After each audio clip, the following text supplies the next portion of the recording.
Why was she always the shadow in the briefing tent? Sergeant Ace sat at the edge of the group, her notebook balanced carefully across her knees. The men crowded shoulder to shoulder around the map table, boots grinding against the dusty floor, eyes fixed on the red lines Commander Blackwood had traced across the valley terrain. Their voices filled the tent like a storm, tactical chatter, weapons, overwatch positions. All of it urgent, all of it excluding her. She kept her pen moving anyway. Notes, calculations, terrain hazards. Not because anyone would ask her opinion, they wouldn't, but because she needed to be ready. Ready for the inevitable moment when this plan collapsed, when someone screamed her name through the radio, begging her to stop the bleeding. The men valued her in one narrow way. She was the medic, the one who patched holes, kept hearts beating, stabilized lungs long enough to get bodies onto stretchers. She was a shield in their minds, never a blade. Blackwood said without looking at her, "Aid station, rear quadrant." The words landed like a sentence. She felt heat rise under her collar, but her face stayed unreadable. She learned that much after 3 tour. Show no crack, give no reaction. "Yes, sir." And that was it. No chance to argue, no space to prove herself. The men around the table exchanged smirks, specialist, especially, unable to hide the grin tugging at his face. He muttered something about bandages and rear with the gear, drawing quiet chuckles. Her hand tightened around the pen. She didn't look up, didn't give them the satisfaction. But something in her chest burned hotter than usual this time. That night, while the compound lay restless under desert wind, Ace sat alone on her cot. A small, hidden case lay open in front of her. Not medical supplies, not bandages or scalpels. A pistol, disassembled, its oiled pieces lined neatly on the blanket. She cleaned it in silence, earbuds in, classical strings filling her head. Her fingers moved with the same precision she used to clamp arteries or stitch torn muscle. She knew the weight of both, life and death, scalpel and trigger. At the bottom of her locker, tucked beneath medical journals and bandage rolls, a faded shooting trophy caught the light. State champion, a life she never spoke about here, a skill set no one imagined she carried. Her grandfather's voice whispered through memory, steady hands, controlled breath. The principle never changes whether you're stitching a wound or sighting a rifle. A commotion outside broke her focus. She snapped the pistol back together with muscle memory, shoved it under her pillow, and stepped into the dusty corridor. A man stumbled forward carrying a child, barely 5 years old, face burning with fever. His voice cracked in broken English. "Help, please." The soldiers nearby hesitated, pointing toward the waiting area. "Protocol, delay." "Bring him in," Ace ordered. No hesitation. In the medical tent, she diagnosed quickly. Aggressive infection, probably waterborne. Normal antibiotics wouldn't hold. She improvised, calculated dosages on the fly, worked with hands that never shook. The IV slipped into the child's tiny vein on her first attempt. 2 hours later, the boy's fever broke. His father's tears needed no translation. From the corner, Lieutenant had watched in silence. Only after the boy slept, stabilized, did he speak. "Where'd you learn that kind of calm?" Ace, herself cleaning instruments. "Practice." "No, I mean when it's kids. Most people panic, you didn't." She didn't answer, just kept her eyes on the instruments. Compartmentalize, one word she lived by. But even as she scrubbed, she felt the burn of being seen. Not fully, but more than usual. The next morning, the compound awoke to a different sound. Mortars. The first whistle came faint, distant. The second closer. By the third, the ground shook beneath her boots. "Contact, contact." Voices roared across the fob. Ace already had her kit slung across her shoulder, helmet strapped, running toward the plume of dust where the first blast had landed. Blood, screams, the acrid sting of smoke. A young private writhed on the ground, shrapnel tearing through his thigh.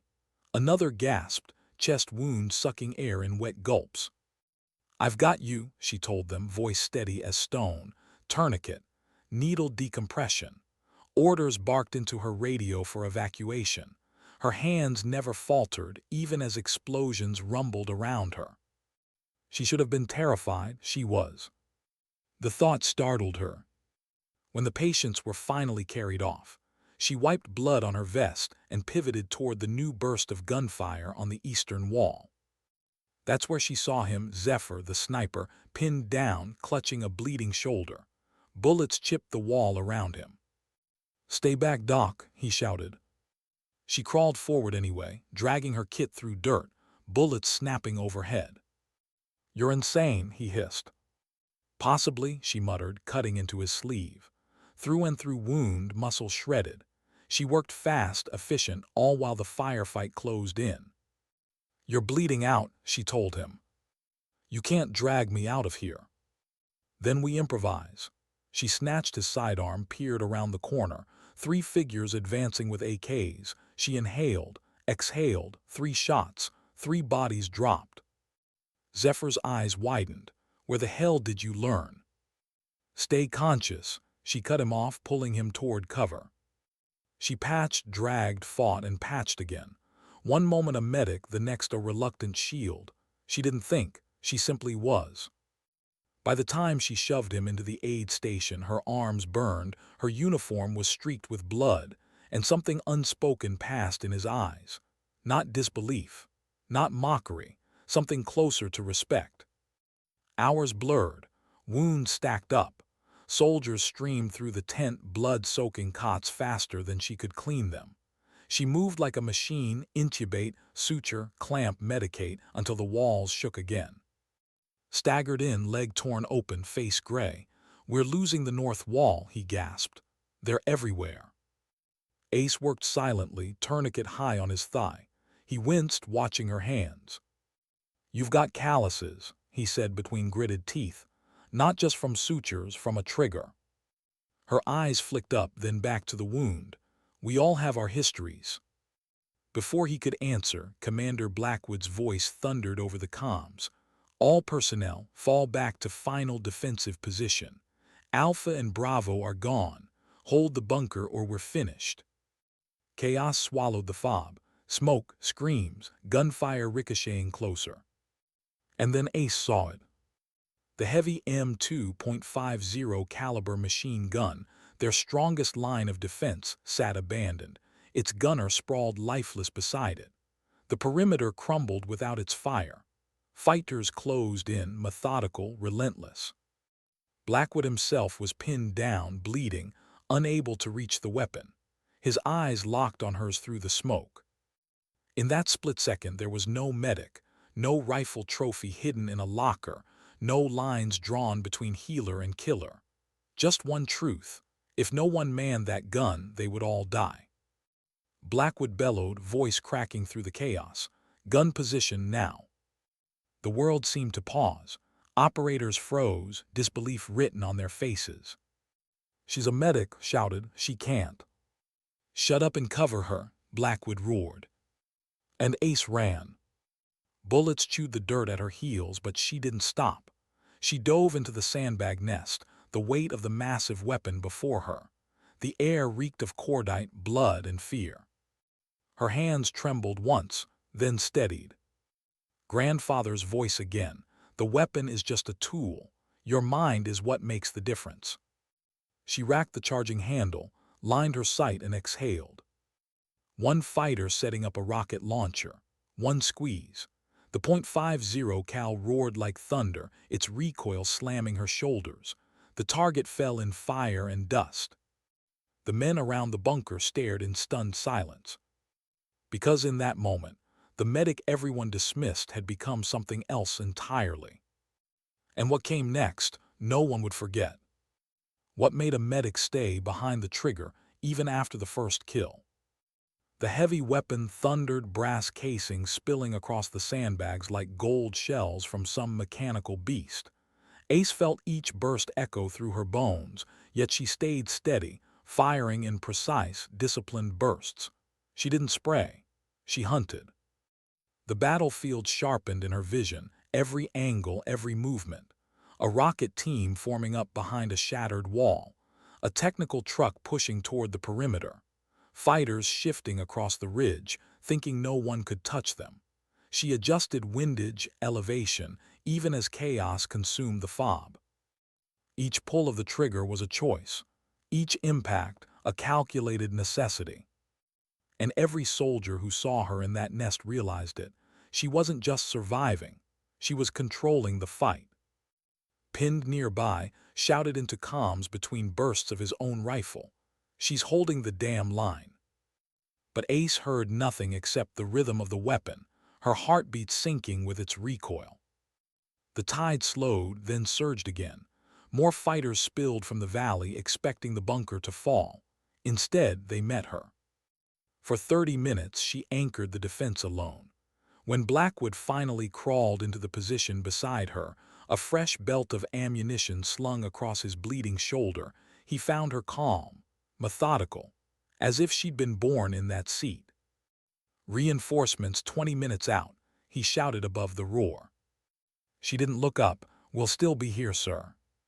He watched her hands, steady, measured, almost graceful, feeding the belt, adjusting the mount, firing in bursts that turned the advance into chaos. He didn't see panic. He saw mastery. "Where'd you learn this?" he asked during a lull. "My grandfather," she said simply. "Marine sniper, Vietnam, he raised me." Blackwood blinked once. Then it clicked. The trophies in her locker, the confidence in her grip, the quiet calculation behind her eyes. "State champion," she added, voice flat as if it meant nothing. "Almost went to the Olympics."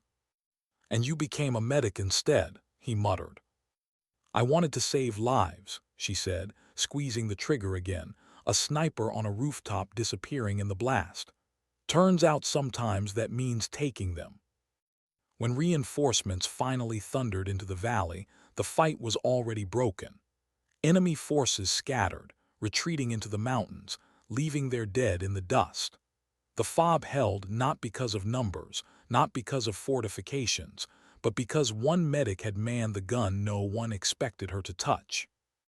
As the sun rose over a smoking battlefield, Ace let the weapon fall silent. Her ears rang with the echo, her chest heaved, but her hands were steady as ever. She climbed from the nest, blood and dust streaking her face, and walked straight back into the aid station. The moment of war ended, the other part of her duty resumed without pause. Tourniquets, sutures, IV lines.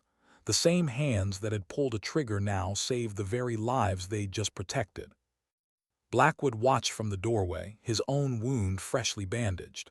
For the first time since she joined his unit, his expression held no doubt, only recognition. It was late afternoon when she finally sat outside the tent, water bottle in hand, staring at the horizon. The fob was battered but alive. Sat beside her quietly, his arm in a sling. For a long time neither spoke. Finally he said, "You saved my life out there. That fighter had me dead to rights. Then you," he shook his head, searching for words. "I've never seen anyone use that gun like you did, not even our gunners." Ace kept her eyes on the horizon. "You covered me when I ran for the position. I'd say we're even." "Not even close," he muttered. She glanced at him, saw the raw sincerity in his face. Not the dismissive smirk of yesterday, but something different. Respect. He reached into his vest, pulled out his sidearm, a custom-modified pistol, grip worn smooth from years of use. He held it out to her. "You should have this." She blinked. "That's yours." "And now it's yours," he said firmly. "Better trigger response. After what I saw today, I can't think of better hands for it." She hesitated, then accepted the weapon. Its weight settled in her palm, balanced, inevitable. "Just promise me one thing," said, eyes steady on hers. "Next time you're not staying in the rear." Over the next days, something shifted in the unit. Briefings no longer pressed her to the back. When maps spread across the table, men made room. When plans were discussed, eyes turned to her for input. Even Blackwood's tone changed. he said one morning, pointing at a valley route. "What's your medical risk assessment here?" She studied it, fingers tracing the narrow choke point. "Ambush potential's high. Evacuation near impossible if we take casualties. Recommend the ridge route. Longer but better defensible." Blackwood nodded. "Ridge it is." No one smirked, no one chuckled, they just listened. The medic they once dismissed was now something else. A voice, a presence, a quiet force they couldn't ignore anymore. One night as she packed her kit, she found a small package on her bunk. Inside, custom dog tags. Her name, her blood type, her unit. And one new line. Combat Medic Marksman. A note slipped between the chain links. Blackwood's handwriting. "Some roles can't be defined by boundaries. Wear these with pride." She stared at the tags, fingers brushing the letters. For the first time in years, she felt balanced. Not split between medic and marksman, not living in secret compartments, but whole. She slipped them on. The weight felt right. Weeks later, the FOB prepared for another mission. But this time, Ace didn't take her place at the rear aid station. She stepped into the main element, rifle slung across her shoulder beside her medical kit. Operators nodded as she passed, respect unspoken but undeniable. On her helmet the caduceus still gleamed, but now, faintly etched beside it, a pair of crosshairs. Blackwood saw it and smiled. Ready, combat medic. She checked her gear, calm as ever. Always Commander. They moved into the dusk together, shadows stretching long across the valley. She carried medicine. She carried steel. And for the first time, both felt like the same mission. 6 months later, back stateside, she stood before a classroom full of young medics. Their eyes wide, pens poised, waiting for her to speak. "Combat medicine isn't just about treatment," she told them. Her voice was steady, quiet, but filled with weight. "It's about prevention, protection, and sometimes elimination of threats before they can create casualties." They listened in rapt silence. "The line between healer and protector isn't as clear as they told you in training," she continued. "Sometimes saving a life means stopping the hand that's about to take it." Behind her on the projector screen, mannequins lay beside rifle silhouettes on a range. Not subtle, but deliberate. They would learn both. Because she had learned the hard way, that the world doesn't always let you choose. That night her phone rang. "Blackwood, I'm building something new," he said. "A team of cross-trained operators. No rigid lanes, no dead weight. I want you heading the medical element and teaching them how to shoot like you." Ace was silent for a long moment. She looked at the 2 journals on her desk, her medical notes, her grandfather's shooting formulas, and slid them together into one volume. "Sounds like you're trying to build a team of," she said finally. "That's exactly what I'm trying to do," Blackwood replied. She smiled faintly. "Then count me in." In the months that followed, she stood before her new team, a blend of medics and operators, all uncertain, all eager. "The old boundaries don't apply here," she told them. "Each of you will learn to save lives and, when necessary, take them. You'll learn medicine and you'll learn marksmanship. You'll be both." Some looked nervous, some skeptical, but she recognized that look, the same look she once carried. "You've been told your lane," she said softly. "Your specialty, your limits. Starting today, we erase those lines." She stepped forward, medical kit strapped across her back, rifle in her hands. "By the end of this program," she finished, "you won't just be medics or shooters, you'll be protectors, every one of you." Blackwood watched from the corner, arms folded. "You've come a long way," he murmured. Ace's eyes stayed on her trainees. "Not as far as it looks," she said. "I was always both. I just needed the right moment to prove it."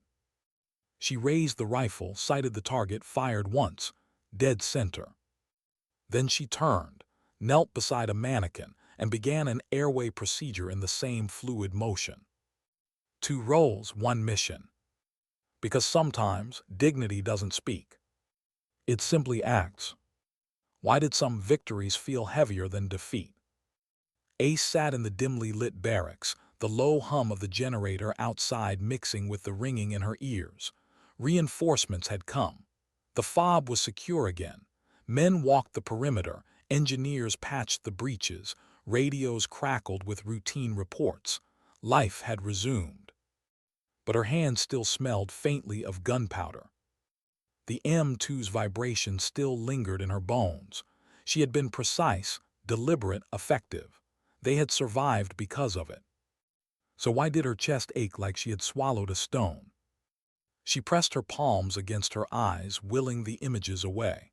The boy on the ridge, barely 20, his AK falling from his hands before his body even hit the ground. She had aimed at his knee first, instinctively trying not to kill, but a .50 caliber round didn't wound. It obliterated. The men called her a hero. They looked at her differently now, but they hadn't seen what she saw. They hadn't carried the weight of both saving and taking life in the same breath. The two roles coexisted inside her now, but they didn't rest easy together. At the next briefing, Blackwood pointed at her. "You're with squad on forward recon. Aid stations got backup medics now. You're on the line." No hesitation, no smirks. No one doubted her place anymore. Yet as she slung her rifle, Ace felt unease coil in her gut. She had wanted this once. Recognition, a seat at the table, a role in the fight. Now she had it, and it terrified her. Because deep down, she feared the men were wrong. She feared the line she crossed on that gun nest could never be uncrossed. The recon patrol stretched through the valley, dust hanging in the air like smoke from unseen fires. Led, his usual confidence sharpened by the memory of how she'd saved his life. "Eyes sharp," he murmured. "This valley isn't quiet by accident." Ace walked center, rifle balanced but med kit ready. Dual weight on her shoulders, dual purpose. Every sound made her twitch. Every ridge line felt like a trap. And every time her gaze caught movement in the distance, her chest tightened not in fear but in calculation. Distance, windage, firing angles. The math came unbidden now, layered over her medical assessments. Halfway through the valley, Malik's voice crackled over comms. "Thermal contacts, ridge line east, multiple." The patrol froze, sinking into cover. Whispered, "They're shadowing us." Ace's mind snapped into overdrive. She checked the angles, the cover, the distances. She could see it unfold. An ambush within minutes, kill zone ahead, no escape routes. She whispered, "If we keep moving, we walk right into it." He glanced at her, eyes narrow. He had years of experience leading patrols, but something in her tone, sharp, certain, made him pause. "What do you see?" She pointed subtly.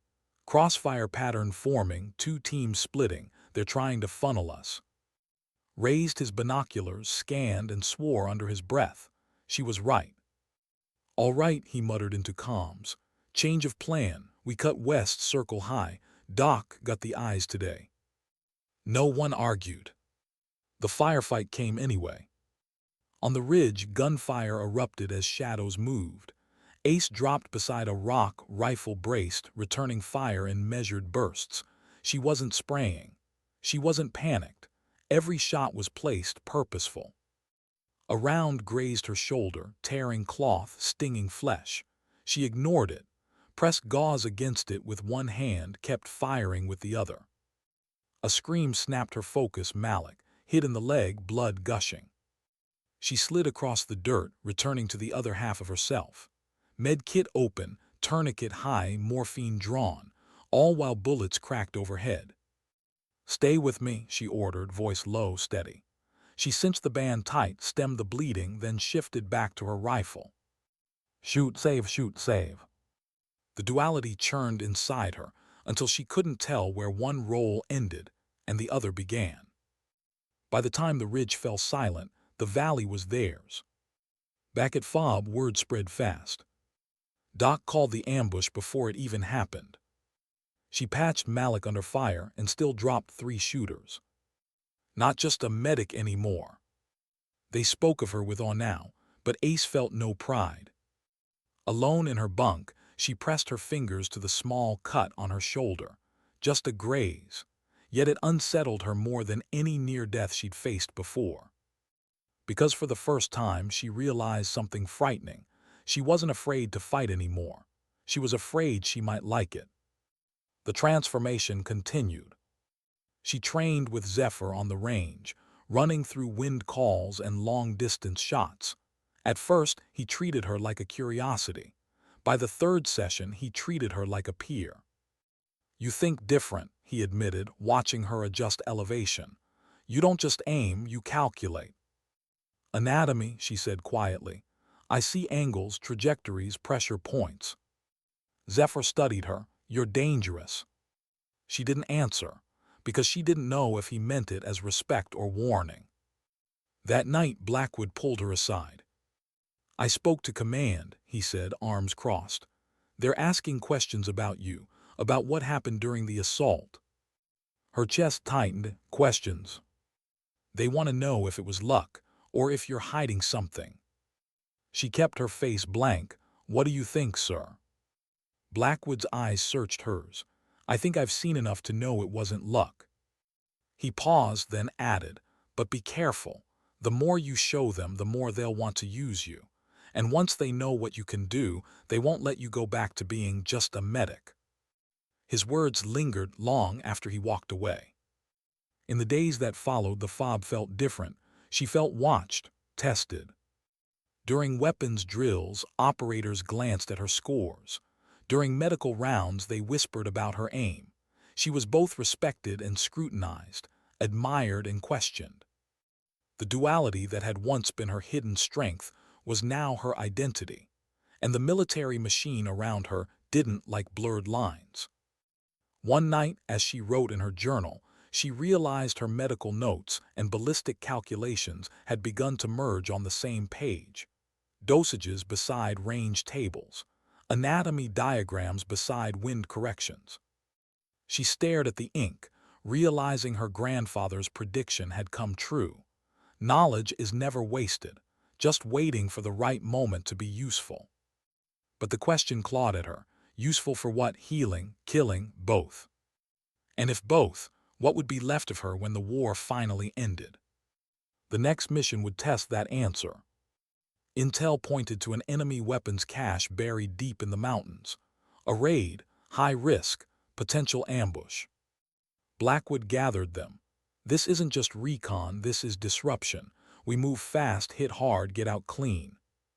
Eyes turned to her. "Aid station's out," Blackwood said firmly.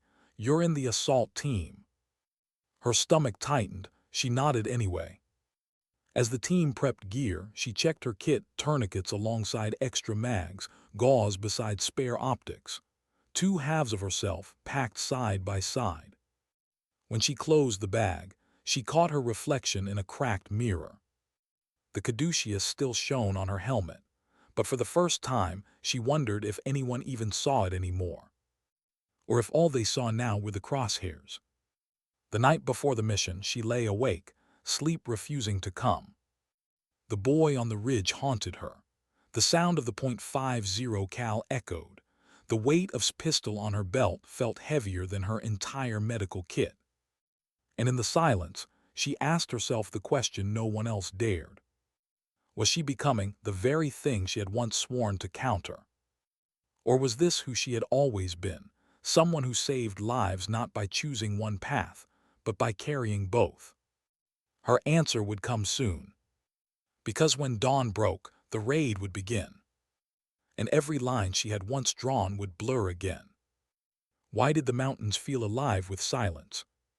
The team moved single file under a pale moon, boots crunching softly against gravel paths that twisted upward like scars across the. Every shadow felt too still. Every gust of wind sounded like whispered warnings. Ace carried the dual weight as always, medkit strapped tight, rifle steady across her chest. She walked center of the column, eyes scanning both terrain and faces, cataloging risks the way she always did. But tonight there was something heavier pressing on her shoulders than her gear. A question she hadn't answered. Was she here to heal or to kill? Blackwood's voice cut through comms. Cash should be inside that canyon. Expect resistance. Expect resistance. The words were always the same, but this time, Ace felt the certainty behind them. They reached the canyon mouth just before dawn, the world caught in that breathless blue between night and day. The rock walls rose high, narrowing into a funnel, a perfect choke point. Her gut tightened. Ambush territory, she murmured to who crouched beside her. He gave her a grim look. I know. The team pressed forward anyway, every step echoing against stone. Halfway in, the first shot cracked, then another. The canyon exploded in fire. RPG trails arced from the cliffs, machine guns rattled from concealed nests. The patrol scattered for cover, pinned by fire from all sides. Ace dove behind a jagged outcrop, her heart hammering not with panic, but with calculation. She mapped firing angles, distances, enemy positions. It was math, pure and brutal. Contact left ridge, Zephyr shouted, returning fire, blood already streaking his sleeve from a grazing shot. Blackwood's voice roared through comms. Push through, suppress and advance. But pinned down, advance felt impossible. Ace spotted movement on the ridge above, a gunner loading another RPG. He was shielded by rocks, almost invisible in the shadows. Her breath slowed. Her grandfather's voice filled her head again. Find the rhythm, the heartbeat between chaos. She sighted, squeezed, fired.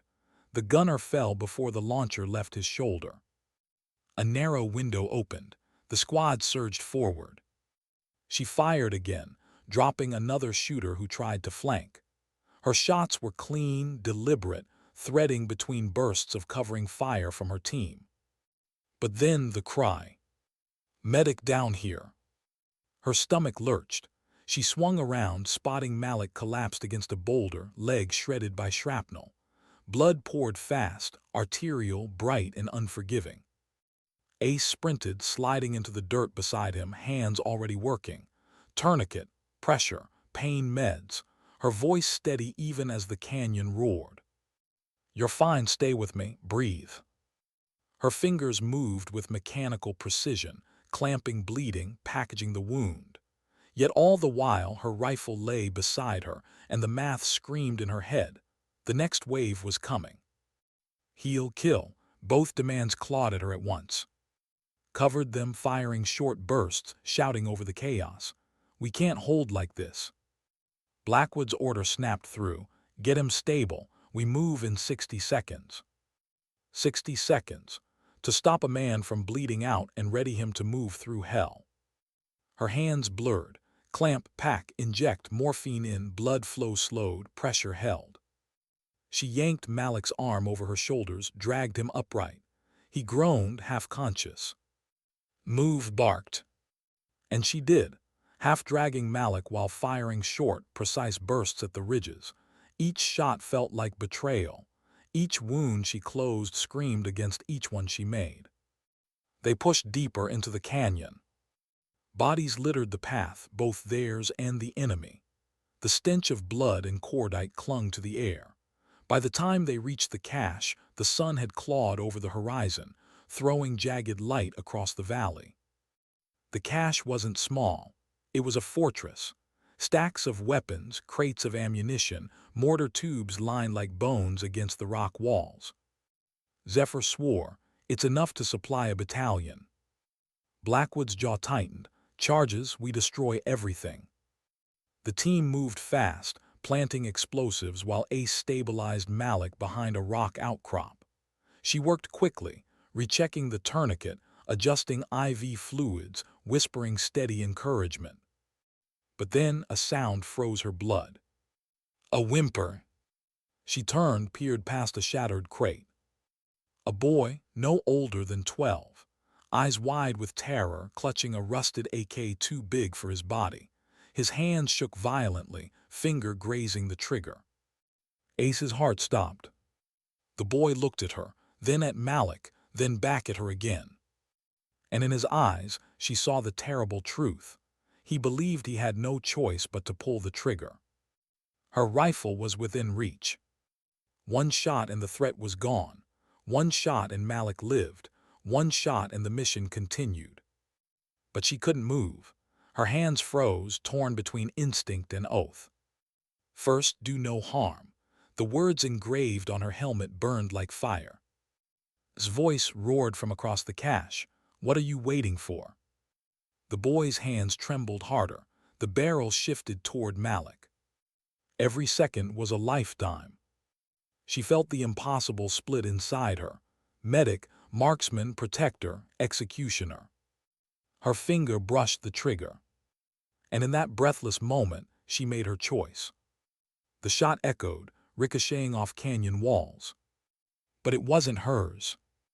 Zephyr had fired, dropping the boy where he stood. Ace's stomach lurched. She turned, staring at the still form sprawled in the dust. The rifle lay beside him, far too big, far too heavy for such small hands. Her own weapon slipped from her grasp. She pressed her palms to the dirt, bile rising in her throat. Zephyr's voice crackled over comms, clear, cache secure. Clear, as if anything could ever be clear again. They blew the stockpile. The mountain roared as fire consumed crates and weapons, smoke blotting out the sky. The team pulled back, half carrying Malik, ears ringing from the blast. But Ace's mind was still in that moment.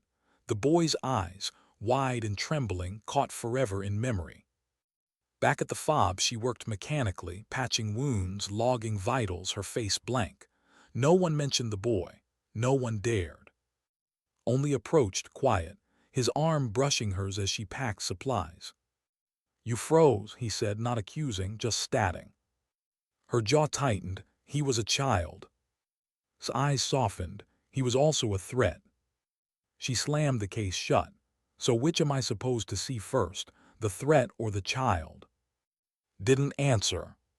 Because there was no answer.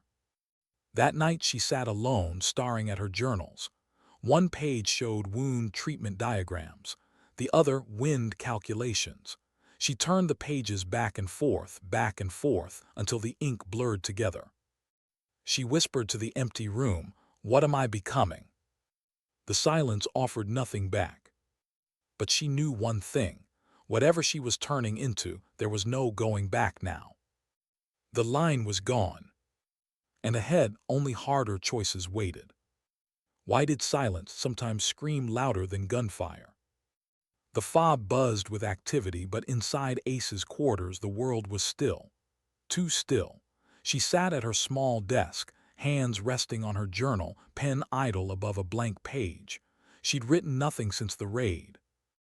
Every time she tried, the same image came, the boy, 12, maybe younger, wide eyes, hands trembling on the trigger of a rifle too big for him, and then gone.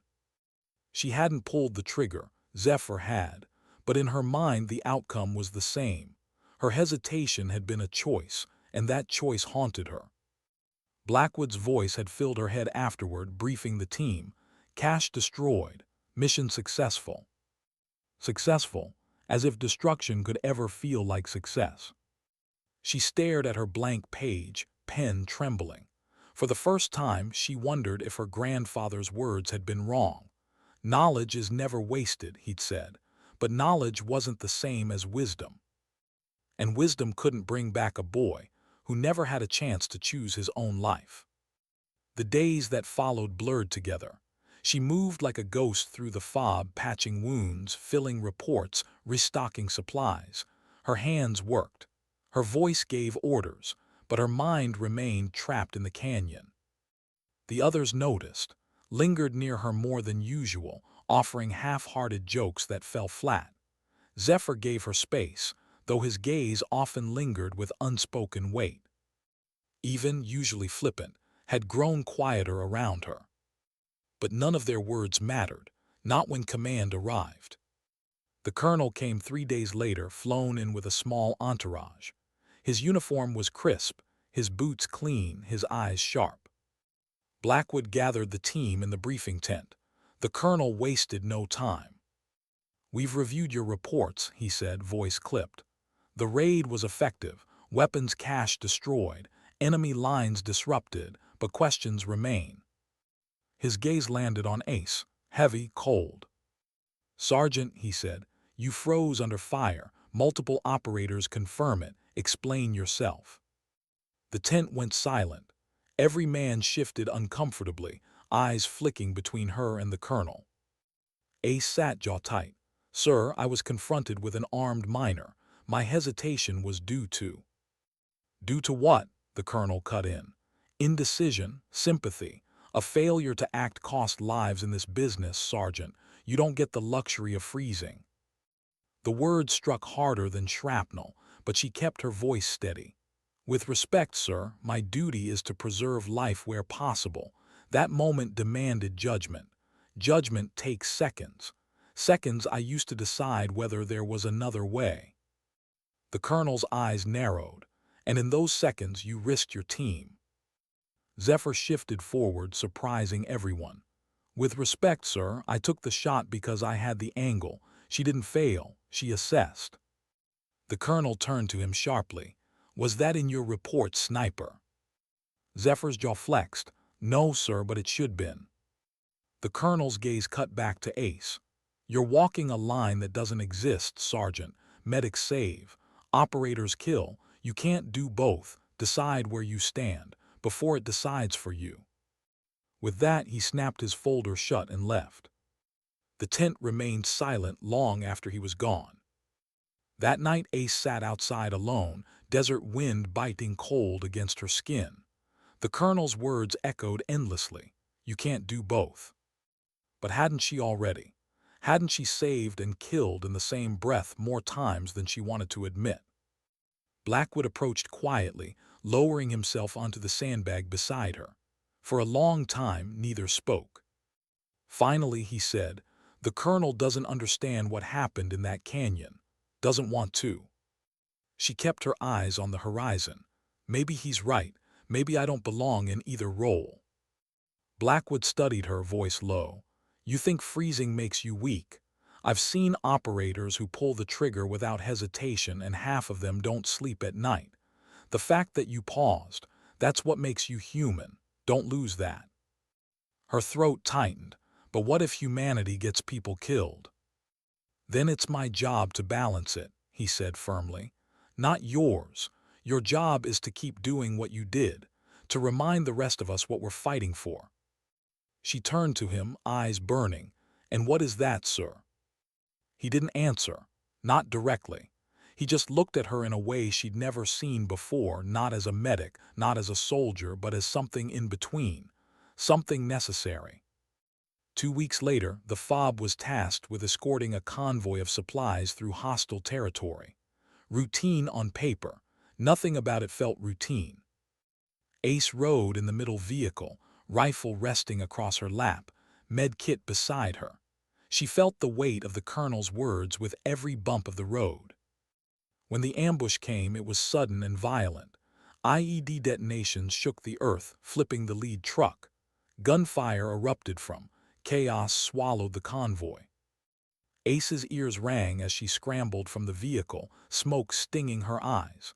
Bodies sprawled in the dirt, wounded soldiers, burning wreckage, enemy fighters pushing in fast. Her instincts split, rifle in one hand, med kit in the other. A wounded driver screamed beside her, leg mangled. She dropped to her knees, tourniquet ready. But then movement. An enemy fighter rushed from the smoke, rifle raised, charging straight for her. She didn't think. She pivoted, squeezed the trigger, one shot. The man dropped.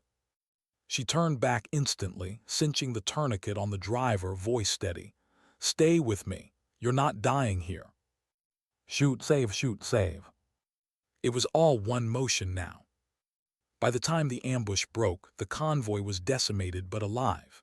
And again, whispers followed. She took out 3 fighters while patching wounds. She dragged a man out of a burning vehicle with one arm and fired with the other. She's not a medic anymore, she's something else. The legend grew, and Ace hated it. Because every story they told felt like it erased the boy in the canyon. That night she lay awake, staring at her ceiling. Sleep was impossible.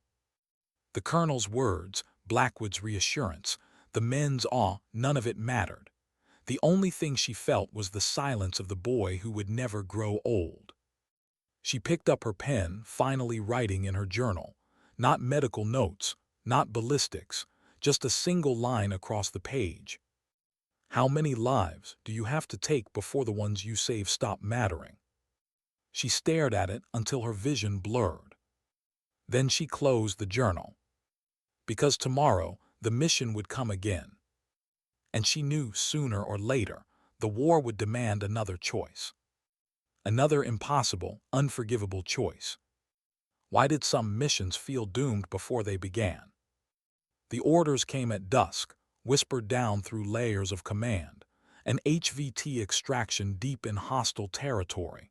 Enemy leadership figure, intelligence, time-sensitive. Blackwood briefed them with the same steady calm as always, but even his eyes betrayed unease. "This isn't a clean op," he admitted. "They know we're coming, expect heavy resistance. We go in, grab the target, get out, no heroics."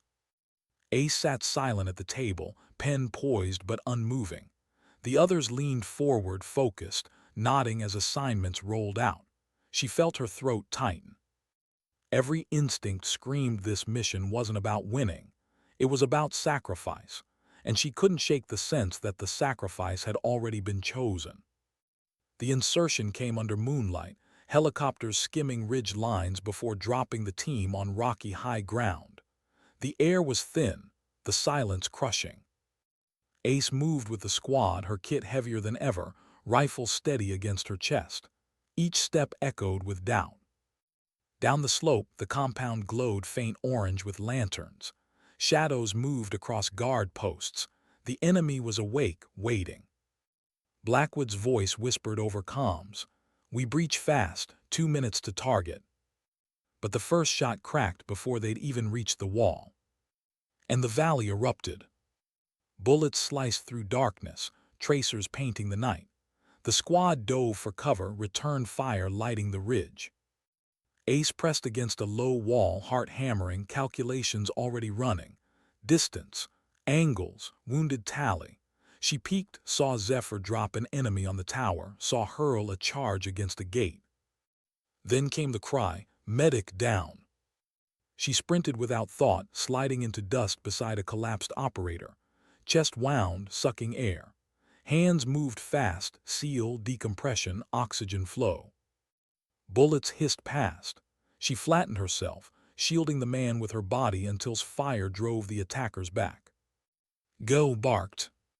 She dragged the wounded to cover, adrenaline burning, vision tunneling. And then the blast. An RPG slammed into the wall near Blackwood's position. The shockwave threw her hard into stone, ears ringing, vision blurring. When the dust cleared, she saw him. Commander Blackwood, bleeding badly, pinned under rubble. She crawled to him, ignoring the pain slicing her side. "Sir." "Leave me," he rasped, blood thick on his lips. "Finish the mission." "No," she snapped, voice sharper than she'd ever heard it. "I don't leave anyone." She pulled debris with trembling hands, adrenaline giving her strength. Blood soaked through his vest, pooling beneath him. She clamped, packed, sealed, her every motion fighting the inevitable. His hand gripped her wrist, weak but firm. "Listen to me." "Save your breath," she muttered, pressing gauze harder. "No, listen." His eyes locked onto hers. "This is what I warned you about. They'll use you until there's nothing left. Don't let them take your soul with your skill." Her throat burned. "I won't lose you, sir." "You already have." His voice was a whisper now breaking. "Get them out." His hand slipped, his eyes fixed on nothing. And the man who had believed in her when no one else did was gone. The world blurred, her chest heaved, her hands pressed against a wound that no longer bled. She felt his hand on her shoulder pulling. "Ace, he's gone, we have to move." Her mind screamed no, her body obeyed yes. She staggered to her feet, fury boiling in her veins. Rifle raised, she fired with merciless precision, every round a release of grief. Fighters dropped one by one, her aim colder than ice, deadlier than rage. The squad pushed through, seized the HVT, and fell back under heavy fire. Ace moved like a machine, patching wounds, laying suppressive fire, dragging men through dirt, her body running on nothing but fury and heartbreak. By the time they reached extraction, she was shaking. Her vest was soaked with blood, not all of it her own. The bird lifted into the night sky, leaving fire and death behind. But inside the helicopter, Ace sat stone still, her hands pressed to blood that would never be warm again. Back at FOB, the mood was funeral. They hadn't lost just a commander, they'd lost their anchor. Blackwood's gear sat untouched in the corner of the tent, his map still pinned with red lines, his chair empty at the table. Ace couldn't look at it, not without feeling the echo of his last words, "Don't let them take your soul." But how could she stop it? Already she felt herself hollowing. Days passed in a haze. She worked like a ghost, patching wounds, filing reports, never speaking unless required. Found her one night, sitting alone outside, staring at the stars. "You haven't said a word since we got back," he muttered. She didn't answer. He crouched in front of her, eyes searching. "It wasn't your fault." Her jaw clenched. "I'm the medic, it's always my fault." "You're not God, Ace. You can't save everyone." Her eyes snapped to his, fire breaking through the numbness. "Then what the hell am I doing here? If I can't save them and I can't stop what's coming, what's left?" Swallowed hard, he had no answer. Neither did she. That night she opened her journal. For the first time since Blackwood's death, she wrote. Not calculations, not medical notes, just words that spilled like blood. "I thought I could carry both, healing and killing, saving and taking, but maybe carrying both means losing both. Maybe in trying to be everything, I've become nothing." She closed the book, her chest heaving. For the first time since the war began, she wept. Not quietly, not silently, but raw, unrestrained sobs that shook her body until exhaustion finally claimed her. The next mission came. They always did. She strapped her kit and rifle as usual, face blank, body moving on autopilot. But something inside had changed. When she looked in the mirror, she no longer saw the medic who had once believed in oaths. She no longer saw the marksman who had once felt pride in precision. She saw only a shell. And she feared, with a clarity sharper than any blade, that Blackwood had been right. The war was taking her soul. And she didn't know if there was anything left to fight for. Why did the world keep asking her to fight when she had nothing left to give? The FOB carried on as if nothing had changed. Orders were issued. Convoys departed. Missions returned. The war machine ground forward, indifferent to who lived or died within it. But for Ace, time had stopped. Blackwood's death haunted every corner of the compound. His empty chair in the briefing tent, his voice absent from the comms, his hand missing from the map table. For the squad, his absence was a wound. For Ace, it was an amputation. He had believed in her when no one else did. He had seen her not as a medic or as a marksman, but as something whole. And now he was gone. She moved like a shadow, sutured wounds, logged vitals, cleaned weapons, slept in restless snatches, days blurred, nights drowned her in memory. The others noticed. They didn't speak of it openly, but their glances carried worry, most of all. "You're slipping," he said one evening, finding her in the med tent, staring blankly at a half-cleaned rifle. She didn't look up. "I'm still doing my job." "Barely." His voice was sharp, but the edge was worry, not anger. "You can't keep bleeding yourself dry like this." She said nothing, because she didn't know how to explain the truth. She already felt empty. The next mission tested her further. A supply escort through narrow valleys, low risk on paper, but Ace had learned to distrust labels. When the ambush came, it was sudden, brutal, Explosions tore through the convoy. Gunfire rained from cliffs. The squad scrambled, returning fire. Ace pulled 2 men from a burning vehicle, her hands blistered from the heat. She dragged them behind cover, patched wounds with shaking fingers, fired bursts between compressions. Her body moved, her training endured, but inside she felt nothing. No fear, no rage, no grief, only emptiness. When the fight ended, she sat in the dust. Blood streaked across her uniform, starring at her own hands. They had once felt like instruments of healing, then tools of precision. Now they felt like neither. They felt like nothing. Back at FOB, she collapsed onto her bunk. Sleep came in flashes, broken by nightmares. The boy in the canyon, Blackwood under rubble, her own voice screaming into voids that never answered. She woke drenched in sweat, gasping, hands trembling. She reached for her journal, flipping through pages filled with neat medical notes, ballistic calculations, field sketches. They looked like they belonged to someone else, someone who still believed she could balance both worlds. But that woman was gone. She closed the journal and shoved it under her pillow, as if burying it would erase the weight. Days later, a letter arrived. It was from home, a rare thing. She unfolded it slowly, hands hesitant. The handwriting was her sister's, messy, hurried, but familiar. The kids keep asking about you. They don't understand where you are, only that you're far away. I told them their aunt is a doctor who helps people in the hardest places in the world. I didn't tell them about the fighting. I don't want them to picture you like that. I want them to believe you're still the person who taught them how to ride bikes, how to patch up scraped knees. I want them to believe you're still you. The letter blurred as her eyes filled. Still you. She didn't know if she was any more. Found her again that evening, sitting alone with the letter in her lap. You look like you've seen a ghost, he said gently. In a way, she whispered. He sat beside her, patient, waiting. Finally she spoke. What if the colonel was right? What if I can't be both? What if trying makes me nothing? Exhaled slowly, his gaze fixed on the horizon. You know what I saw in that canyon? Not a medic, not a marksman. I saw someone who refused to let the rest of us die. You think that's nothing? That's everything. Her throat tightened. And if it kills me? Then at least you'll know who you were when you went. He turned to her, eyes steady. And you won't be alone.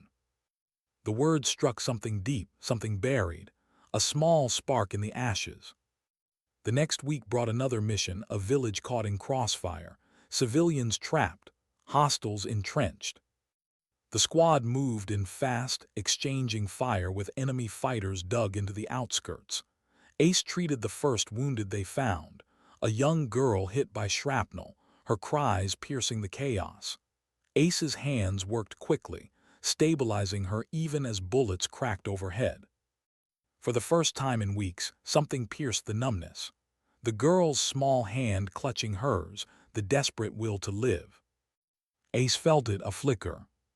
When the squad pressed deeper, clearing buildings, Ace stayed close, alternating between her rifle and her med kit, saving where she could, firing where she had to. And when it was over, when the smoke cleared and the village stood but alive, she sat in the dirt with the girl she had saved asleep in her lap. The numbness cracked, and through it a quiet truth emerged. She wasn't nothing, she wasn't split. She was both. And maybe, just maybe, that was exactly who she was meant to be. That night she opened her journal again. For the first time in weeks, she wrote, I thought carrying both would destroy me, but maybe carrying both is the only reason I'm still here. I can't undo the boy. I can't bring back Blackwood, but I can choose every time to save one more life, even if it means taking another.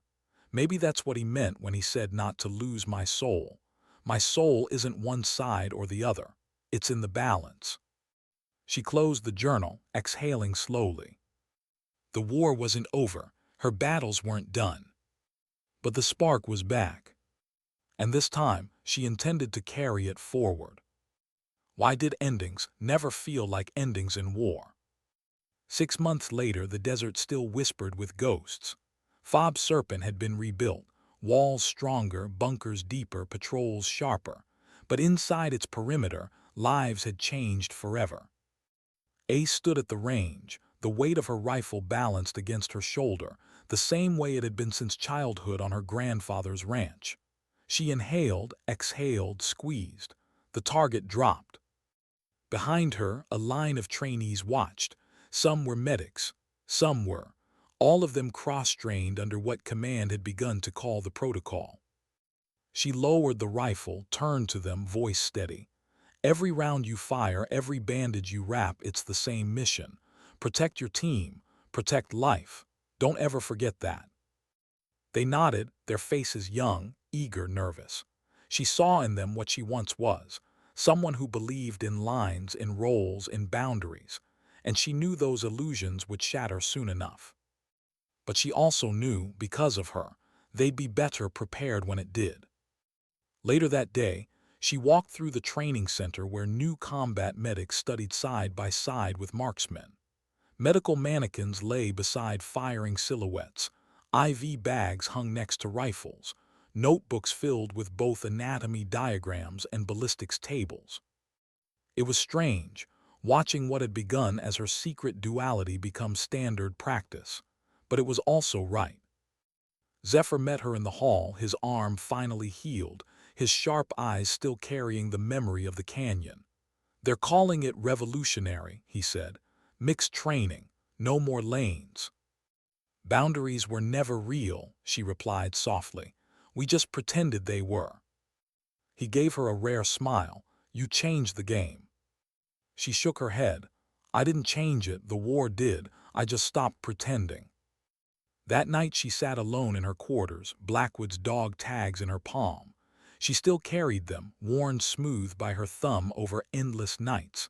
His voice lived inside her still. "Don't let them take your soul." She whispered into the silence, "I haven't, not yet." Then she reached for her journal. On one page she sketched a diagram of vascular trauma. On the next she wrote wind calculations for a 600-meter shot. 2 halves, 1 whole. She closed the book with a quiet certainty. She was no longer torn between healer and fighter. She was both, and she had accepted that. 3 weeks later she deployed again. Not to the desert this time, but to mountains by a different war. Her new unit was small, specialized, versatile. Operators cross-trained under her program. No one asked whether she was medic or marksman anymore. They knew better. The mission was a hostage recovery. High stakes, lives on the line. As they moved through night-shadowed trees, Ace felt the old rhythm return, the steady breath, the calm focus. But this time the weight in her chest wasn't grief. It was resolve. They breached fast. Gunfire erupted. She patched a wounded teammate while laying suppressive fire at the same time, the motion seamless now. She sighted an enemy through her scope, dropped him cleanly, then rolled to clamp a bleeding artery without pause. No hesitation, no fracture, no doubt. When it was over, the hostages were alive. Her team was alive. And Ace stood in the dawn light, rifle on one shoulder, med kit on the other, knowing she had finally become what she was always meant to be. Not just a medic, not just a fighter, a protector, whole, balanced, necessary. Back at base, found her sitting by herself, wiping blood from her gloves. "You're different now," he said. She looked at him, a faint smile tugging at her lips. "Maybe I finally know who I am." "And who's that?" She lifted the tags at her neck. One set stamped with combat medic marksman, the other Blackwood's, scratched and battered. "Both," she said simply. He studied her, then nodded. "Then maybe the rest of us need to start catching up." Months later, Ace stood in a lecture hall speaking to rows of new recruits. She didn't talk about glory. She didn't talk about medals. She talked about weight. The weight of hands that heal and hands that kill. The cost of both. "Don't believe anyone who tells you you're just a medic," she said. "Don't believe anyone who tells you you're just a shooter. You're both. You have to be. Because the mission won't care what you wrote on your file. It will demand what it demands, and you'll either rise or you'll fail. The recruits scribbled furiously. Some looked wide-eyed, some looked afraid, but all of them listened. She finished softly, almost to herself. Sometimes saving a life means stopping the one trying to take it, and sometimes the best medicine is preventing the wound in the first place. That evening, alone again, she opened her journal for the last entry of her tour. She wrote slowly, carefully. I used to believe I had to choose, heal or fight, save or kill. But the truth is, war doesn't care about choices. It only cares about what you do when it demands everything of you. I am not one thing, I am both. And that balance is my strength, not my weakness. Blackwood was right. The world will try to take your soul. But if you hold to who you are, if you act with purpose, not pride, they can't take it from you. She set the pen down, closed the journal, and breathed deeply. The war would continue, missions would come, choices would break her heart. But she knew who she was now. And that was enough. Weeks later, she stood on a quiet hilltop, the horizon glowing with sunset. The fog bustled below, voices and engines carrying on. She stood apart, letting the silence settle. Joined her, saying nothing at first. Finally, he asked, "You think it ever ends?" She shook her head. Not the war, not really, but maybe the fight inside us can. He glanced at her. And yours? She smiled faintly, the weight on her shoulders lighter than it had ever been. Mine's over, she said.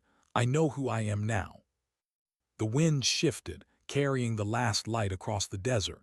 She closed her eyes, felt the warmth on her face, and let it linger. Because sometimes dignity doesn't speak.